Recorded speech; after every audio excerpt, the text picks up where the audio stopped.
پس از خرید دستگاه پارسیان، حجم تولیدی که ما در محصولات جدول و کفپوش داشتیم نسبت به قبلش اصلا قابل مقایسه نیست.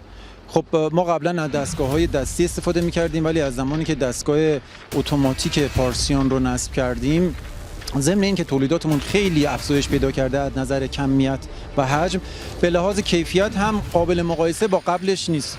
به طوری که ما این مسبب در آزمایشگاه‌ها است، یعنی در آزمایشگاه‌ها ما این محصول رو اومدیم چک کردیم، دیدیم کیفیت محصولات بعد از نصب دستگاه و زمان قبلش قابل مقایسه به هیچ عنوان نبوده. ضمن اینکه تنوع محصولات رو هم ما بسیار بیشتر تونستیم روش کار بکنیم. ما زمانی که قبل از اینکه دستگاه پارسیان نصب بشه 3 مدل بیشتر محصول جدول و کفپوش تولید نمی‌کردیم، اما در حال حاضر 7 نوع جدول و کفپوش رو تولید می‌کنیم که ضمن اینکه استانداردهای ملی رو هم دارن پاس می‌کنن.